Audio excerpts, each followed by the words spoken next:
அதில் அந்த பட்டோடின்ற அந்த வம்சாவழியாக வரக்கூடியவர் தான் இவர் வந்து சயீப் அலி கான். மன்னராட்சி ஒழிக்கப்பட்டதோ எப்படி வந்து பல மன்னருடைய சொத்துக்கள் வந்து பார்த்திங்கன்னா வந்து மத பாரபட்சம் இல்லாமல் கையகப்படுத்தியிருந்தாங்கன்னா இந்த சிக்கல் கிடையாது.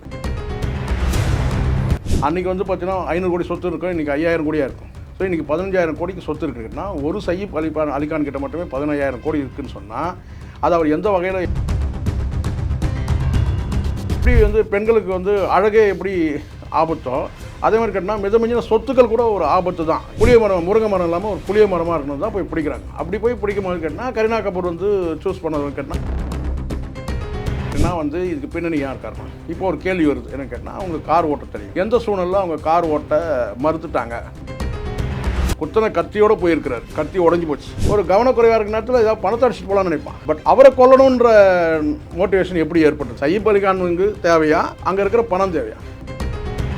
கையகப்படுத்துறதுக்கும் இந்த சம்பவத்துக்கும் தொடர்பு இருக்கான்றது சொல்ல முடியாது. ஆனால் இந்த சொத்துக்கள் வந்து இவங்க எப்படி என்ஜாய் பண்ணுறாங்க இப்போ தான் அவங்களுக்கு தெரிய வந்திருக்கா?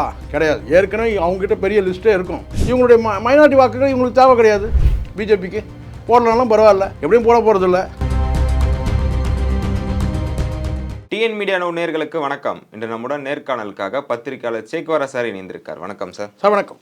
எப்படி சார் இருக்கீங்க? வணக்கம், நல்லா இருக்கும் சார். சைஃப் அலி கானை பற்றி ஒரு செய்தி வெளியாகிருக்கு. என்னன்னா, இப்போ சமீபத்தில் அவருக்கு கத்தி குத்து ஏற்பட்டு உடல்நிலை சரியாகி வீட்டுக்கு வந்துட்டார். இப்போ பார்த்தீங்கன்னா அவரோட சொத்துக்கள் 15000 கோடி சொத்துக்களை மத்திய அரசு வந்து முடக்க போகுதுன்னு ஒரு செய்தி வெளியாகிருக்கு. இது எந்த அளவுக்கு உண்மை சார்? இதன் பின்னணி என்னவாக இருக்கும் சார்? பொதுவாக வந்து முஸ்லீம்களுக்கு வந்து இஸ்லாமியர்களுக்கு நாடு விடுதலை அடைஞ்சு பாகிஸ்தானுக்கு போனவங்க, போகாத மீதம் உள்ளவங்க, ஸோ இருக்கிறவங்க இருந்துக்கலாம், போகிறவங்க போகலான்ற மாதிரி இருந்தது.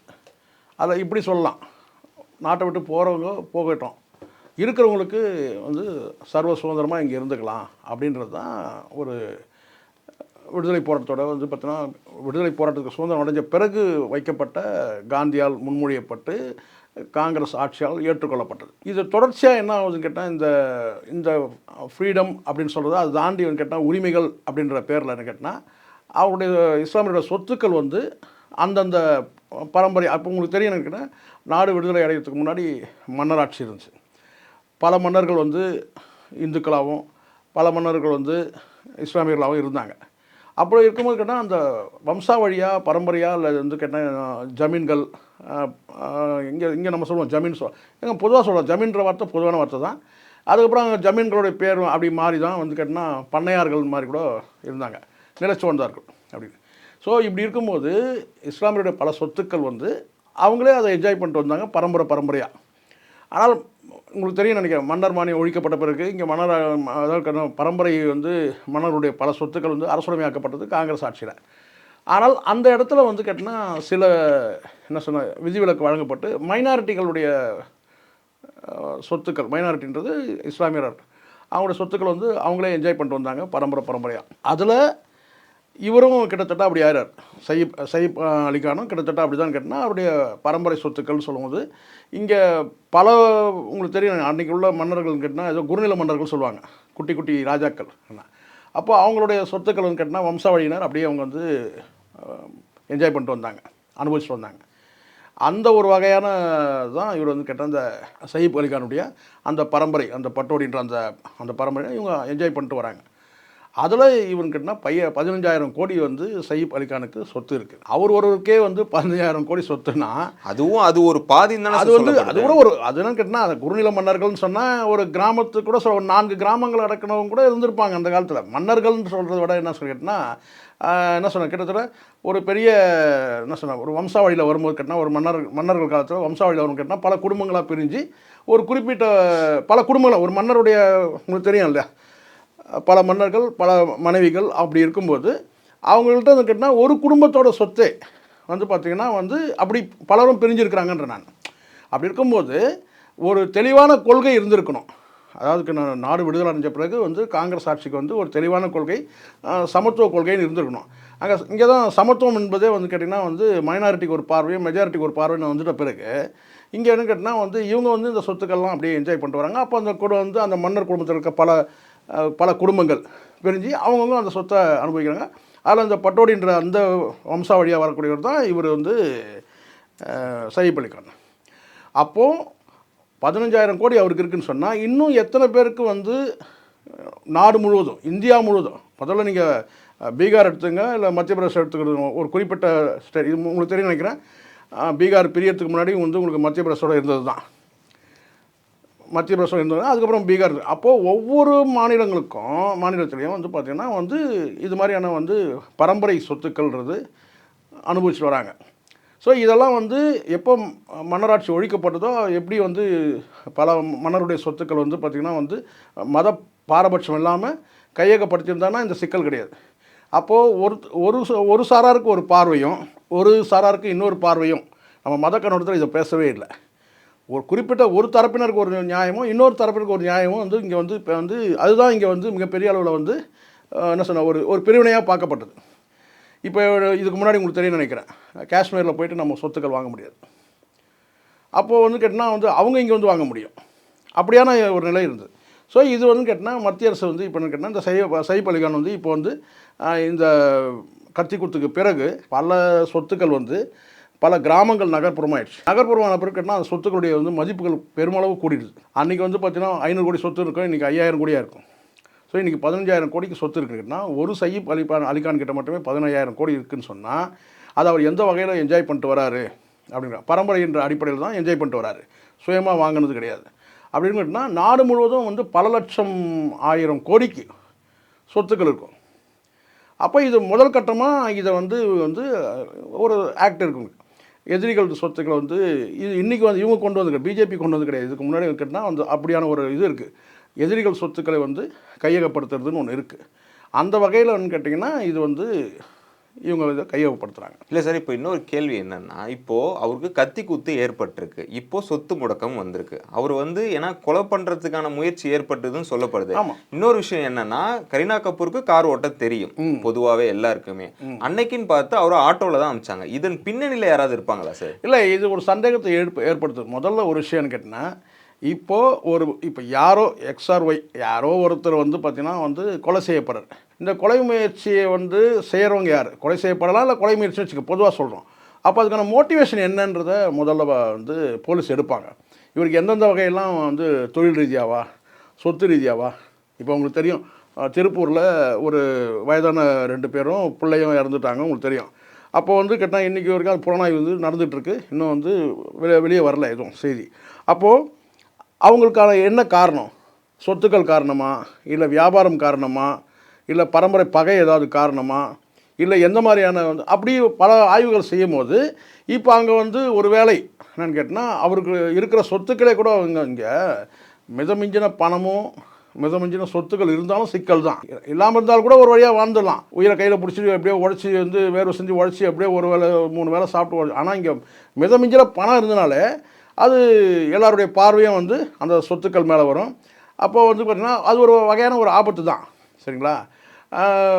எப்படி வந்து பெண்களுக்கு வந்து அழகே எப்படி ஆபத்தோ அதே மாதிரி கேட்டால் மிதமிஞ்சின சொத்துக்கள் கூட ஒரு ஆபத்து தான். இது நான் தத்துவம் பேசுகிறேன், இது உண்மை. அப்படி இருக்கும்போது இங்கே இவருக்கு வந்து ஒரு புலனாய்வு செய்யும்போது ஒருவேளை இது காரணமாக இருக்குமா அப்படின்னு அவங்க ஆய்வு செய்யும்போது அப்போது வந்து மத்திய அரசுக்கு ஒரு விஷயம் தெரிய வருதுன்னு கேட்டிங்கன்னா, இவருக்கு எப்படி இவ்வளோ சொத்துக்கள். இப்போ வந்து இப்போ உங்களுக்கு சினிமா நடிகர் இதை சொன்னால் சினிமா நடிகர்கள் படம் எடுப்பாங்க. பெரும்பாலும் நடிகைகள் இந்த திருமணமே வந்து கேட்டால் வெல் செட்டில்டு பீப்புள் என்னன்னு கேட்டால் பல 1000 கோடி சொத்து வச்சுருக்கிறவங்க தான் கல்யாணமும் கூட பண்ணிக்கிறாங்க, நடிகைகள். அப்படி இருக்கும்போது கேட்டால் வந்து அது ஆணாக இருக்கட்டும் பெண்ணாக இருக்கட்டும்னு கேட்டிங்கன்னா வந்து நம்ம ஏன் ஒரு சாரரை சொல்லணும். பெரும்பாலும் ஆனால் நடிகைகள் வந்து யாருன்னா பெரிய கோடீஸ்வரனாக பார்த்து ஒரு புளிய மரம் முருங்கை மரம் இல்லாமல் ஒரு புளிய மரமாக இருக்கணும் தான் போய் பிடிக்கிறாங்க. அப்படி போய் பிடிக்கும் போது கேட்டால் கரீனா கபூர் வந்து சூஸ் பண்ணதுன்னு கேட்டால் சைஃப் அலிகான். அப்போது ஒரு வேலை வந்து கேட்டிங்கன்னா வந்து இதுக்கு பின்னணி யார் காரணம். இப்போ ஒரு கேள்வி வருது என்னன்னு கேட்டால், அவங்களுக்கு கார் ஓட்ட தெரியும், எந்த சூழ்நிலையில் அவங்க கார் ஓட்ட மறுத்துட்டாங்க.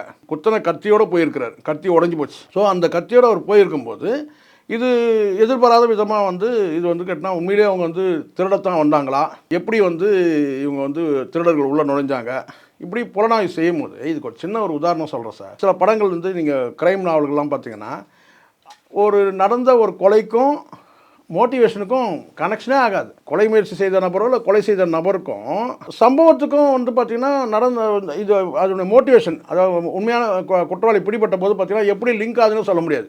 இது க்ரைம் நாவல்களை நம்ம பார்த்துருக்கோம். இந்த நபர்கள் வந்து சாதாரண நபர்கள், ஆனால் அவங்க வந்து யாரால் உந்தப்பட்டாங்க, எதனால் உந்தப்பட்டாங்க அப்படின்லாம் வந்து பார்த்தீங்கன்னா வந்து கனெக்ஷனே இல்லாமல் இருக்கும். அது கடைசியாக கிளைமேக்ஸில் கொண்டு வந்து உடைப்பாங்க. இதுதான் உண்மையான காரணம். அந்த வகையில் சைஃப் அலிகான் அப்படி தான் இருக்குது. எதனால் மனைவி வந்து வாகனத்தை ஓட்டலை, டிரைவிங் தெரிஞ்சவங்க அப்படின்னு ஒரு கேள்வி இருக்குது. இவங்க எப்படி இவ்வளோ பாதுகாப்பு, ஏன்னா உங்களுக்கு தெரியும் இதெல்லாம் எவ்வளோ சர்வெண்ட் இருப்பாங்க, எப்படி இவங்க உள்ளே நுழைஞ்சாங்கன்றதுலாம் இருக்குது கேட்டா. சரி, அப்படியே வந்தவங்க கூட பார்த்திங்கன்னா ஏதாவது ஒரு கவனக்குறைவு இருக்கும்போது கேட்டால் திருட வரான்னு சொன்னால் ஒரு கவனக்குறைவாக இருக்கிற நேரத்தில் ஏதாவது பணத்தை அடிச்சுட்டு போகலான்னு நினைப்பான். பட் அவரை கொல்லணுன்ற மோட்டிவேஷன் எப்படி ஏற்பட்டது? சைஃப் அலிகானுக்கு தேவையா, அங்கே இருக்கிற பணம் தேவையா? அப்போ எந்த மாதிரி சூழ்நிலைன்றது வந்து கேட்டால் புலனாய்வு செய்யும்போது கேட்டால் ஒருவேளை இவர்கிட்ட இருக்கிற அந்த 15,000 கோடி சொத்து வெளிச்சத்துக்கு வந்திருக்கலாம். ஸோ அதனால் கூட இப்போ கையகப்படுத்தலாம். கையகப்படுத்துறதுக்கும் இந்த சம்பவத்துக்கும் தொடர்பு இருக்கான்றது சொல்ல முடியாது. ஆனால் இந்த சொத்துக்கள் வந்து இவங்க எப்படி என்ஜாய் பண்ணுறாங்க, இந்த சொத்துக்களை எப்படி வந்து இப்போ இங்கே கோளாறே என்னென்னு கேட்டிங்கன்னா, பிரச்சனையே என்னென்னு கேட்டிங்கன்னா, காங்கிரஸ் ஆட்சியில் கொடுக்கப்பட்ட மைனாரிட்டியோட வாக்குகளை பெறணுன்றதுக்காக ஒரு பல வகையில் வந்து பார்த்திங்கன்னா வந்து உரிமைகள் சொல்ல முடியாது. என்னென்னு கேட்டிங்கன்னா வந்து என்ன சொல்கிறதுன்னா கண்டும் காணாமல் விடுறது. சைஃப் அலிகான் மிகப்பெரிய பணக்காரன், கோடீஸ்வரன், பெரிய இன்னும் சொல்ல பண்ண கேட்டால் நான் சொல்ல பரம்பரை சொத்து வச்சு இல்லை, ஒரு பெரிய பிரபலமான நடிகன், அவனுக்கு ஏகப்பட்ட தொடர்பு இருக்குது. ஸோ அவனை கை வச்சோம்னா கேட்டான். அப்போது இந்த காங்கிரஸ் ஆட்சியில் இருந்த பல அமைச்சர்கள் வந்து கேட்டிங்கன்னா பெண்டாகி போகிறோம். இதை கண்டுக்காமல் விடுங்க, பார்த்துக்கலாம் அப்படின்ற மாதிரி விட்டுட்டு அது மாதிரி நிறைய நடந்திருக்கு. காங்கிரஸ் ஆட்சியில் செய்த பிழை வந்து இந்த விஷயத்தில் பிஜேபி வந்து சரியாக செயல்படுதுன்னு சொல்ல முடியும். இதுவும் கூட எத்தனை வருஷம் கழிச்சு இப்போ தான் அவங்களுக்கு தெரிய வந்திருக்கா? கிடையாது. ஏற்கனவே அவங்ககிட்ட பெரிய லிஸ்ட்டே இருக்கும். யார் யார் சொத்து எங்கெங்கெல்லாம் வந்து யார் யார்கிட்ட இருக்குது அப்படின்னும் போது தெரியும். ஸோ இது வந்து தெரியாமல் விட்டுட்டாங்கன்னு சொல்ல முடியாது. பிஜேபி ஆட்சியும், ஆனால் இதாவது வரவேற்கணும். ஏன்னு கேட்டால் ஒரு குறிப்பிட்ட வந்து இவங்களுடைய மைனாரிட்டி வாக்குகள் இவங்களுக்கு தேவை கிடையாது. பிஜேபிக்கு போடலனாலும் பரவாயில்ல, எப்படியும் போட போகிறதில்ல. தமிழ்நாட்டையும் வந்து பார்த்திங்கன்னா வந்து பரம்பரையாக வந்து அவங்க வந்து முஸ்லீம்கள் வந்து அவங்களுடைய சொத்துக்களை அனுபவிக்கிறவங்க இருக்கிறாங்க. அவங்க அந்த சொத்துக்கள் மூலமாக கேட்டால் அதே சமூகத்தை சார்ந்தவங்களுக்கு, நான் சொன்னேன் அந்த மதத்தை சார்ந்தவங்க பார்த்தீங்கன்னா எவ்வளோ கஷ்டப்படுறவங்க இருக்கிறாங்க. ஏதாவது பண்ணுறாங்களா என்ன? கிடையாது. அதாவது குறிப்பிட்டு சொல்ல முடியாது. இன்றைக்கும் உழைக்கிறவங்க வந்து பார்த்தீங்கன்னா எந்த மதம் இருந்தாலும் பாரபட்சமாக உழைச்சிட்டு தான் இருக்கிறான். அதே இஸ்லாமியர்களும் உழைச்சிட்டு தான் இருக்கிறாங்க. அதில் கேட்டால் அதில் ஏகப்பட்ட பிரிவு இருக்கும். அதுக்குள்ளே நம்ம போக வேண்டாம். இது இந்த முஸ்லீமு அந்த முஸ்லீம் சொன்னாங்க, நம்ம அதுக்குள்ளே. ஆனால் இங்கே ஏழையாகவே இருக்கான், மதங்களை கடந்து ஏழையாக தான் இருக்கிறான். சரிங்களா? அதுக்கு சொல்ல வரேன். அப்போது இந்த இடத்துல வந்து பிஜேபி அரசு வந்து கேட்டிங்கன்னா வந்து ஒரு குறிப்பிட்ட இத்தனை ஆயிரம் கோடி சொத்தை வந்து ஒரு நபரை வச்சுருக்கிறாங்க நம்ம கேட்டால் நடவடிக்கை எடுக்கிறாங்க. சரி, இப்போ என்ன ஒன்று சந்தேகமாக இருக்குன்னா, இப்போ இத்தனை காலமாக, அதாவது முன்னாடி சொல்கிறேன் நான், அப்போ காங்கிரஸ் வந்து ஆட்சியில் இருந்து எல்லாமே பண்ணிகிட்டு இருந்தாங்க. அவங்க பண்ணாத இப்போ மோடி அவர்கள் எடுக்கிறாருல்ல இப்போ கையில், அது எப்படி நீங்கள் பார்க்குறீங்க? இல்லை, காரணம்ன்றது கேட்டிங்கன்னா இப்போது ஏற்கனவே இவங்களுக்கு வந்து கேட்டிங்கன்னா வந்து சிறுபான்மையினர் எதிர்ப்புன்றது ஒன்று இருக்குது. ஆனால் அதை கடந்து தான் வந்து 10 ஆண்டு காலம் ஆட்சி செஞ்சுட்டு வராங்க. இந்த சட்டமும் கூட பார்த்திங்கன்னா வந்து எதிரிகள் சொத்துக்களை கையகப்படுத்துறது இந்த சட்டமும் இவங்க கொண்டு வந்து கிடையாது. ஆனால் சட்டம் இருக்குது, அதை எக்ஸிக்யூட் பண்ணலை. அதை வந்து இந்த அரசு வந்து எக்ஸிக்யூட் பண்ணுது. ஆனால் இப்போ இந்த சைஃப் அலிகான் வந்து சொத்துக்கள் வந்து ஒரு வேளை வெளிச்சத்துக்கு வந்திருக்கலாம். எவ்வளோ சொத்துக்கள் வந்து இருக்குன்றது தெரிய வந்திருக்கும். ஏன்னா இப்போ புலனாய்வு செய்யும் போது கேட்டிங்கன்னா இவருடைய சொத்துக்கள் அடையிறதுக்காக ஏதாவது செஞ்சாங்களா, எல்லாருக்கும் அந்த சந்தேகம் இருக்குது. அப்போது ஒரு குற்ற நிகழ்வு நடக்குது. அந்த குற்ற நிகழ்வுக்கு அப்புறம் நம்ம வந்து இங்கே லோக்கலில் இருக்கிற ஞானசேகரனுக்கே எவ்வளோ சொத்து இருக்குது, எவ்வளோ வீடு வாசல் இருக்குதுன்னு சொல்லிட்டு அவன் ஒரு க்ரைமில் சிக்கின பிறகு தானே தெரிய வருது. நம்ம பார்க்குறோம்ல, சாதாரண ஒரு நபர் ஒரு பிரியாணி கடை நடத்தியிருந்தவன் அவன் ஒரு க்ரைமில் சிக்கின பிறகு தான் அவனுக்கு எவ்வளோ சொத்துக்கள் இருக்குன்றதெல்லாம் இங்கே ஆய்வு செய்யப்படுது. அந்த மாதிரி வந்து கேட்டால் தெரியாமல், அரசுக்கு தெரியாமல் இல்லை, அதை வந்து கண்டும் காணாமல் போகிறதுன்னு ஒன்று இருக்குது. அப்போ இங்கே வந்து பிஜேபி அரசு வந்து கிட்டத்தட்ட ஒரு 10 ஆண்டு காலமாக இப்போ இருக்கிறாங்க, 7 ஆண்டு காலமாக இருந்தால் கூட அவங்களுக்கு இதுக்கு முன்னாடி தெரியாதுன்னா தெரியும். ஒரு குற்ற நிகழ்வுக்கு பிறகுன்னு கேட்டால் ஆய்வு செய்யும்போது கேட்டால் அவங்களுக்கும் அதிர்ச்சியாக இருக்கும், இவ்வளோ சொத்துக்கள் இருக்கா அப்படின்னு போது கேட்டால். அப்போ என்னென்னு கேட்டால் ஒரு 100 கோடி ஒரு 500 கோடினா கூட கண்டு காணாமல், ஆனால் ஒரு 15,000 கோடி சொத்து இருக்குன்னா அப்போ இது மாதிரி இன்னும் நாடு முழுவதும் எவ்வளோ பேர் சொத்து இருக்குன்றதை இனிமேல் எடுக்கலாம். இதை ஒரு முதல் கட்டமாக எடுத்துகிட்டு விட இனிமேல் எடுக்கலாம் இல்லையா? ஸோ அது மாதிரி ஒன்று செய்துட்டு வராங்க. இதில் வந்து நம்ம வந்து மத பார்வையில் பார்க்கவே கூடாது. இப்போது காங்கிரஸ் அரசு வருது சார், காங்கிரஸ் வந்து மன்னர் மானியத்தை ஒழிக்கிறாங்க, மன்னர் சொத்துக்களெல்லாம் வந்து அரசுடைமை ஆக்குறாங்க. இதெல்லாம் நடக்கும்போது கேட்டால் அப்போ சமமாக நடந்ததுன்னா சிக்கல் இல்லை. அங்கே மைனாரிட்டிக்காக சில லிபர்ட்டி கொடுக்கும்போது அப்போ லிபர்ட்டின்னு சொல்ல முடியாது, ஒரு வகையான என்ன கேட்டால் வந்து அனுமதி வழங்கப்படுது. சரிங்களா? அப்போது வந்து ஏன்னா இது உரிமைன்னு எடுத்துக்க முடியாது. ஏன்னா அந்த உரிமைன்றது கேட்டால் சமமாக இருக்கணுன்றது தானே எல்லாருக்கும்.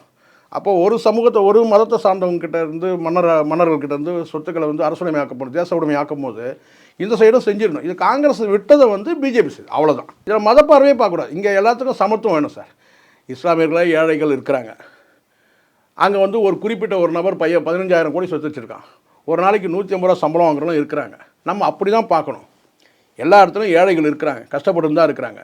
அவங்களுக்குன்னா அது 15,000 கோடி மூலமாக ஏதாவது வருவாய் வந்து கேட்டால் பெரிய தொழிற்சாலை கட்டி அவங்களுக்கு ஏதாவது பண்ணுறாங்களா? அப்படி பண்ணுனா, அப்படி பண்ணால் கூட நான் என்ன சொல்ல கேட்டிங்கன்னா, இங்கே எல்லாருக்கும் சமத்துவன்றது ஒரே மாதிரி இருக்கணுன்ற நான். அதுதான் வந்து சரியாக இருக்கும். இங்கே வந்து பார்த்தீங்கன்னா மத ரீதியாக வந்து நீங்கள் வந்து சில வந்து சலுகைகள் தான் கிட்டத்தட்ட சொல்லணும். அதை உரிமைன்னு சொல்ல முடியாது, சலுகைகள். அப்போ இது வந்து மற்ற மதத்திற்கு அந்த சலுகைகள் இல்லைன்னும் போது அங்கே ஏற்றத்தாழ்வு. இப்படி தான் நம்ம இந்தியாவை வந்து காங்கிரஸ் வந்து ஒரு ஏற்றத்தாழ்வு உள்ளவங்களாக தான் காலங்காலமாக வச்சுருக்காங்க. அது காரணம் வாக்கு வங்கி வச்சுட்டு இது பண்ணுறாங்க. எப்படி வந்து ஷெட்யூல் கம்யூனிட்டிக்கு வந்து ஒரு ரிசர்வேஷன் கொடுத்து அந்த ரிசர்வேஷனை வந்து மறு ஆய்வு செய்யாமல் தான் நகர்ந்துட்டுருக்குறாங்க. நான் இந்த இடத்துல மறு ஆய்வு எப்போ செய்யணும்னு கேட்டிங்கன்னா, எப்போ வந்து ஒருத்தர் வந்து கட்டினா அவங்க வந்து அவங்களுக்கு ரிசர்வேஷன் தேவையில்லை, அவங்க மேம்பட்ட ஒரு பொருளாதார அடிப்படையிலும் சமூக அந்தஸ்து அடிப்படையிலும் உயர்ந்துட்டாங்களோ அவங்களுக்கு அந்த ரிசர்வேஷன் எப்படி வந்து கேட்டால் தொடர்ச்சியாக வழங்கப்படுதோ அதே மாதிரி தான் மைனாரிட்டிக்கும் தொடர்ந்து வழங்கப்படுது. அப்போது ஏழைகள் வந்து சாதி கடந்து மதம் கடந்து ஏழையாகவே இருப்பான். பணக்காரன் இந்த 15,000 கோடி நீங்கள் விட்டுட்டிங்கன்னா இன்னொரு 10 வருஷம் கழித்து அது வந்து கட்டினா 50,000 கோடி ஆகிடும். அப்போ அந்த 50,000 கோடி வந்து சையப் அலிகான் குடும்பத்தில் இருக்கவங்க என்ஜாய் பண்ணுவாங்க சார், ஏழைகள். அதே இஸ்லாமியர்கள் ஏழைகள் என்ன ஆகும்? ஸோ அப்படி தான் நம்ம இது பார்க்கணும். ஸோ இந்த இடத்துல பிஜேபி அரசு எடுத்த நடவடிக்கை சரியான நடவடிக்கையாக தான் நான் பார்க்குறேன். எங்களோடு இணைந்து பல்வேறு எக்ஸ்க்ளூசிவான தகவலை பகிர்ந்ததற்கு மிக்க நன்றி சார். நன்றி சார்.